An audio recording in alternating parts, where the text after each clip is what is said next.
Сайн байцгаана уу хүүхдүүдээ. Өнөөдрийн хичээлээр баримтад тусгай тэмдэгт томьёо оруулах талаар үзнэ.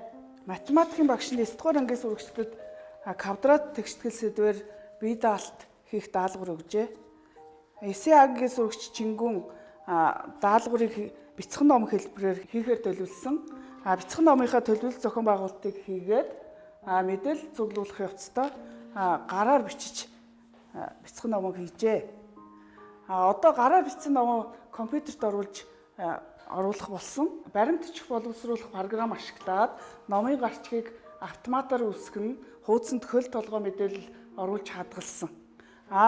Квадрат тэгштгэлийн талаарх цуглуулсан мэдээлэл оруулах болоход тусгай тэмдэгт томьёо оруулах шаардлага тулгарсан. Гараас тусгай тэмдэгт томьёог бичих боломжгүй учраас хэрхэн бичихээ мэдээлэл технологийн багш надаас асуусан юм аа. Хэрхэн бичих аргыг би чиглүүл зааж өгсөн юм аа. Баримтад тусгай тэмдэгт томьёо оруулж сурахын тулд symbol equation гэсэн хэрэгслүүдийг ашиглаж сурна. Ингэснээрээ бид нэр одоо бие даалтаа хийх бүрэн боломжтой болж байгаамаа. За бүгдээр нь Чингүн найзтайгаа хамт суралцъя. Би Чингүнд юуг зөвлөсөн бэ гэвэл мэдээлэл технологийн 9 дугаар ангийн сурах хүчгийн 28 дугаар хуудасны чатхуун дасгал 1-2-ыг дагаад хийгээрэй. Тэгвэл чи сурнаа гэж хэлсэн юм аа. За хэрв та нар сурах хүч байхгүй бол e-контент CEDU-ийн хаягаар орж сурах хүчийг тэнд цахимаар үзэж болно. Сурах хүчгийн 28 дугаар хуудсанд дасгал 1-2-ыг инхүү оруулсан байгаа. За Чингүн миний зөвлөсний дагуу мэдээлэл технологийн сурах хүчгийнхаа чатхуун дасгал 1-2-ыг үүсгэхэд аргаа олсон. Тэгээд хэрхэн бичиж сурсан, ямар бэрхшээл тохиолдсон, юуг анхаарах талаар сурсан зүйлээ харуулan зааж өгөх болно. За бүгд Чингүнтэй хамт суралцгаая. Сайн байцгаана уу? Намайг Чингүн гэдэг. Өнөөдөр би квадрат тэгшгэлсэн бяцхан ном хийж байгаа. Тэгэхээр хуудасаа тохируулсан. Хуудасаа пэйжлэе. Сайзыг нь A5 дээр мөн хуудасныхаа дээр доор хажуу дээрээс 2 см-ийн зай авсан баг. Header footer буюу хөл толгой мэдээлэл. Үүний квадрат тэгштгэлийн номны нэр, мөн зохиогчийн нэр. Үүний дараачаар автоматар гарчиг оруулсан байна. Ингэж гарчиг оруулж өгсөний давуу тал нь энэ бүлэг нь хэдвэр хуудсанд байгаа гэдгийг автоматар тодорхойлж өгдөг байгаа. Одоо энийг шалгаж үзье. Одоо нэмэгдсэн квадрат тэгштэл бүлгийг 3 дахь хуудас руу шилжүүлээд тэгээд гарчгаа update tab хийгээд хийхэд нэмэгдсэн квадрат тэгштэл нь 3 дахь хуудсан дээр байна гэж шинжлэгдсэн байна. Үүний дараагаар хялбар квадрат тэгшгэлсэн бүлэг сэдвээ бичиж эхэлье. Үүнийг бичээд хэд хэдэн асуудал тулгарсан байгаа. Тэр асуудлууд нь тодорхойлолтын жишээний өмнө үүнийг тодтогох тэмдэгт ашиглах мөн үүндээ хялбар квадрат тэгшгэлээ яаж бичих талаар мэдгүй асуудал тулгарсан.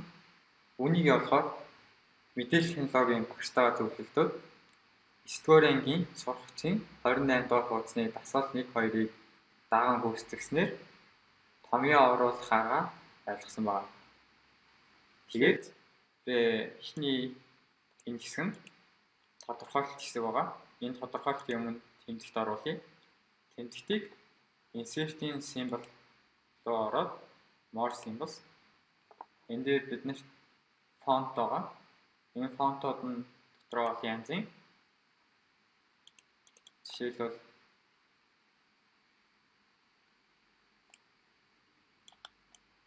normal text буюу бидний keyboard гар дээр үүдэг тэмдэгтүүд.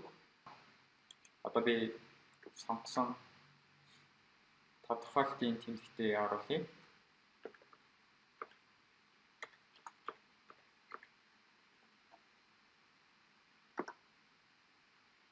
Үүнээс өөрийн хүссэн тэмдэгтээ аваад оруулж болно.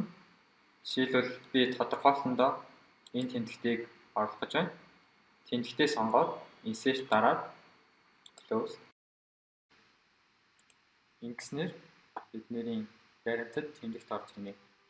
Үүний дараачаар тодорхойлсондоо x квадрат тэнцүү a хэлбэртэй тэгштэрлийг хялбар квадрат тэгштэрлийн гэсэн тодорхойлолтыг бичих байгаа. Үүний тулд бид нэр insert-ийн equation хичээлнэ. Equation-ийн script-ээс бид нэр одоо бичих гэж байгаа төлөвлөлөө сонгож өгнө. Би x квадратыг бичих гэж байгаа учраас үүнийг сонголоо. X квадрат тэнцүү a хэлбэртэй тэгштэрлийг хялбар квадрат тэгштэл гэнэ. Гэсэн бидний тодорхойлолт бэлэн боллоо. Үүний дараа энэхүү тэгштэл нь a-гийн утгаас хамаарч шийдүүд нь өөр байна. A нь тгээс их үед хоёр шийдтэй байх тэр нөхцөлийг бичиж өгцгөө. Үүний тулд insert-ийн equation A тгээс их үедх хоёр шийдийг оруулж өгье.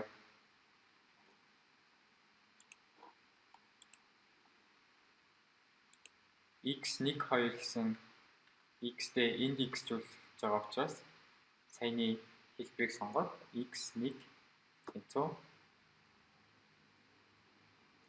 язгуурдаа a. Үүнтэй мөн адилаар x2-ыг бичицгээе.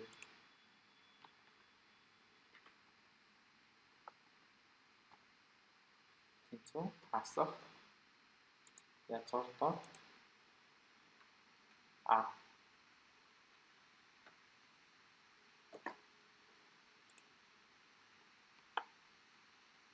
Үүний дараа a нь тэгтээ тэнцүү үеийг бодж үзье.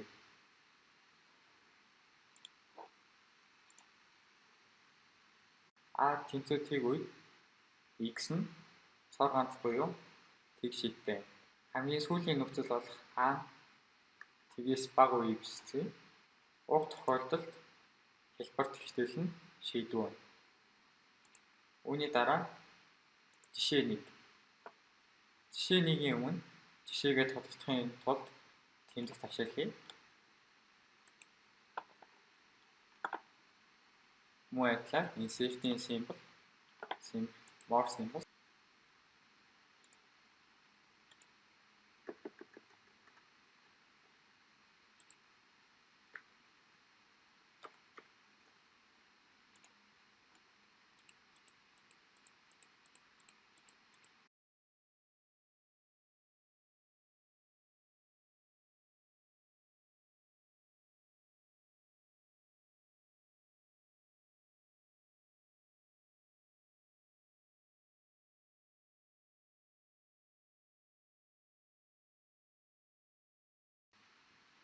Үүний дараа жишээ 1-ийг оруулцгаая. Миний хувьд жишээн дээрээ x квадрат тэнцүү 25-ыг оруулъя. Equation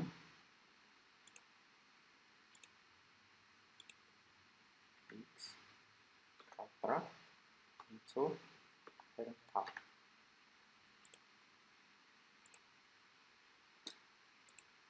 Энэхүү тэгштэл маань дээр дурдсанаар 25 тгээс их үед x1 болон 2 гэсэн хоёр шийдтэй байна. Одоо үүнийг оруулцгаая.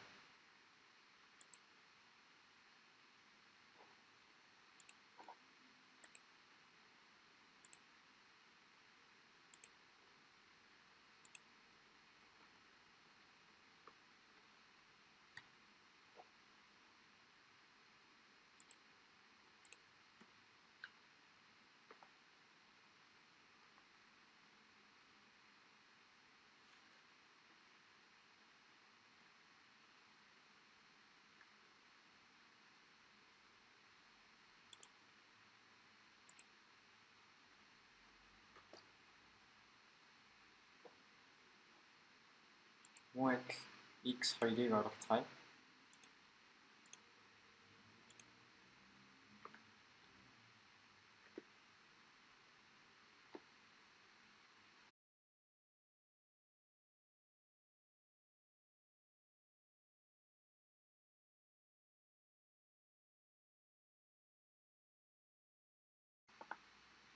гэсэн хоёр шийдтэй байна. Эдгээр шийдийг хураангуйлж бичвэл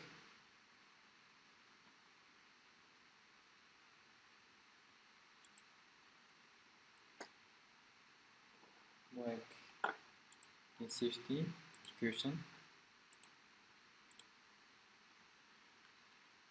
x 1 2 тэнцүү нэмэх хасах 5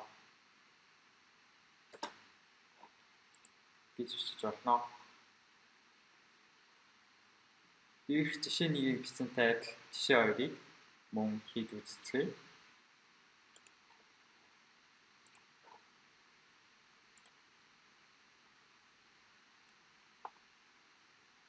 Символ дээр эхлээд нэг товшоод гарч ирж байгаа энэ хэсэг бол бидний саяхан ашиглагдсан тэмдэгтүүд гарч ирж байгаа.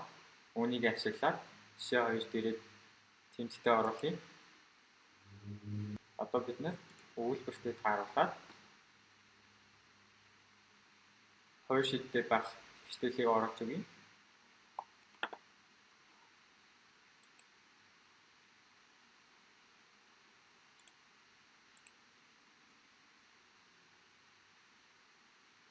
X-ийн квадрат тэнцүү 17.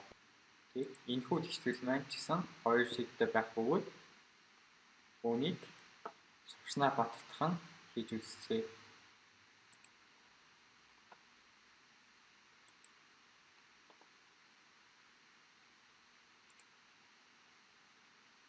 Дөрөв x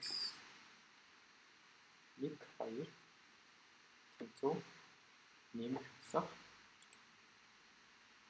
4 зооны 12. За ингэснээр бидний хэлбэр квадрат тэгштэл гэсэн эхний бүлэг маань дуусж байгаа. За Чингүндээ баярлалаа. Богино хугацаанд багшийнхаа зааж зөвлөснөөр мэдээлэл зүүн сурахчгийн ашиглан бие даан суралцаж баримтад томьёо тэмдэгт маш сайн оруулсан байна. Цаашид Чингүн болон телевизийг үзэн хамтран суралцж байгаа хүүхдүүдэд зориулж зарим нэг зөвлөгөөг нэмж тодруулж тайлбарлаж өгье. Symbol командыг сонгосноор symbol харилцах цонх гарч ирнэ.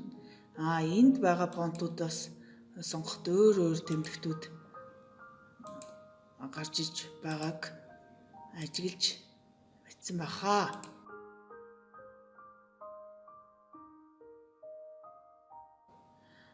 Эндээс normal text фонтыг сонгоход нэмэлт нэг сонголт гарч ирнэ.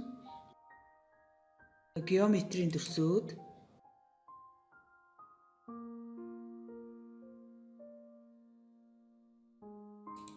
орон орны мөнгөний нэгжүүд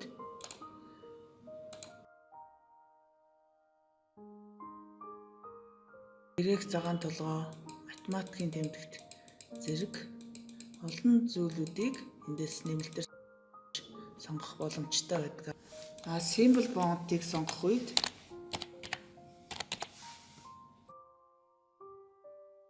математик болон грек цагаан толгойн өсөх тэмдэгтүүдийн гарч ирдэг байгаа. Мөн Wingdings гэсэн фонтуудыг сонгоход төрөл бүрийн төрс тэмдэглэгээнүүд гарч ирж байгааг ажиглаж бичсэн бахаа. Эдгээрийг баримт бичих боловсруулах явцдаа онцлох тэмдэглэгээр ч юм уу ашиглах бүрэн боломжтой юм аа. Харин equation хэрэгслийн хувьд бол математик, хим, физик зэрэг бусад шинжлэх ухааны томьёо тодорхойлолт тэмдэгт ихээр орсон баримт бичгийг боловсруулахад зайлшгүй ашиглах шаардлагатай байдаг. Баримт бичих боловсруулахын явцад бичвэр дунд ганц нэгхэн гараас бичиж болохгүй тэмдэгтүүдийг оруулах шаардлага гарвал символ тэмдэгтийг ашиглах нь илүү тохиромжтой байдаг. гэж зөвлөмөр байна. Ингээд бид Чингүнтэй хамт баримтат тусгай тэмдэгт томьёо оруулах талаар суралцлаа. За гэртээ мэдээлэл технологи 9 сурах бичгийн 26-аас 30 дугаар хуудсыг бие даан судалж математик 9 лавлах ном бүтээгээрэй. За Чингүний квадрат тэгштгэл номыг хийсэн санааг одоо тусгана. Математик 9 гэсэн сурах бичгийг ашиглаж болно.